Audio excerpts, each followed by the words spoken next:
নমস্কাৰ ডাই ষ্টপ ভিডিঅ'ৰ মাধ্যমত আপোনালোকক আজি এটা বিশেষ বাতৰি দিবলৈ লৈছোঁ। নিশ্চয় পেট্ৰল আৰু ডিজেলৰ যে মূল্য বৃদ্ধি হৈছে, এতিয়া দেশৰ জনতাক ইতিমধ্যে বিপদত পৰিচালিত হৈছে বুলি ইতিমধ্যে অনুমান কৰিব পাৰি। আৰু তেনে ক্ষেত্ৰতে আমি আপোনালোকক এই চেনেলৰ মাধ্যমতে আমি ক'ব বিচাৰিছোঁ, ভাৰতত প্ৰথমখন নৰেন্দ্ৰ মোদীৰ নেতৃত্বত এখন চৰকাৰ গঠন হৈছিলে 2014 চনত। আৰু 2014 চনৰ পূৰ্বতে আচলতে মোদী ডাঙৰীয়া বিভিন্ন প্ৰতিশ্ৰুতি প্ৰদান কৰিছিলে দেশৰ জনতাক। আৰু তেনে ক্ষেত্ৰতে তেওঁ সমগ্ৰ ভাৰতবৰ্ষতে ভাৰতীয় জনতা পাৰ্টিক শাসনত আনিবৰ কাৰণে সক্ষম হৈছিলে। আৰু এতিয়া বৰ্তমান যি পেট্ৰল ডিজেলৰ যি মূল্য বৃদ্ধি হৈ আছে, এয়া সাধাৰণ জনতাক ইতিমধ্যে মাধম মাৰ দিয়া হৈছে বুলি ইতিমধ্যে বিভিন্ন লোকে বিভিন্ন ধৰণৰ মন্তব্য প্ৰকাশ কৰে।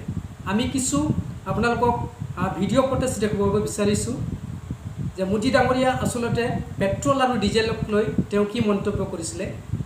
আমি এই ভিডিঅ'টো অকণমান पेट्रोल के दाम कम हुए कि नहीं हुए, डीजल के दाम कम हुए कि नहीं हुए, आपका फायदा हुआ कि नहीं हुआ।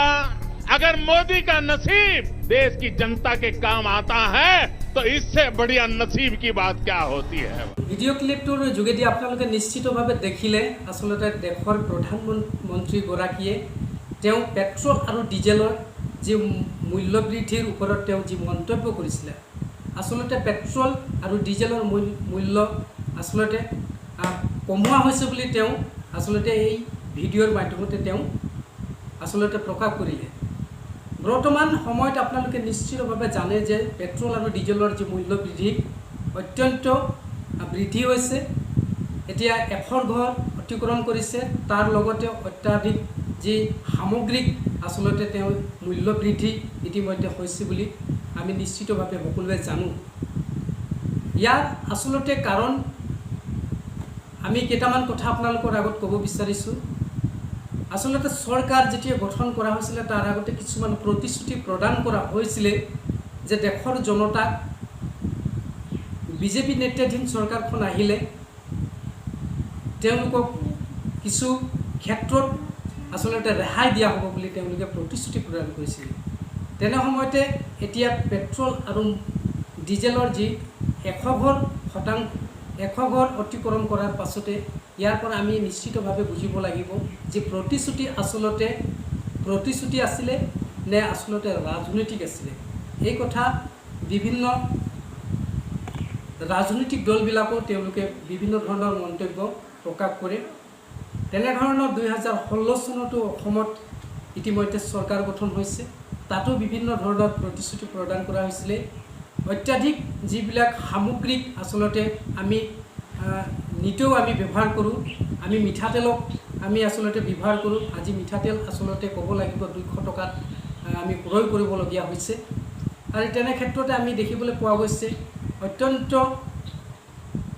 দাম বৃদ্ধি হোৱাৰ কাৰণে সাধাৰণ খাটি খোৱা চাহ শ্ৰমিক হওক বা অসমৰে সাধাৰণ জনতাই হওক, তেওঁলোকে আজি অত্যন্ত বাধাৰ সন্মুখীন হ'বলগীয়া হৈছে।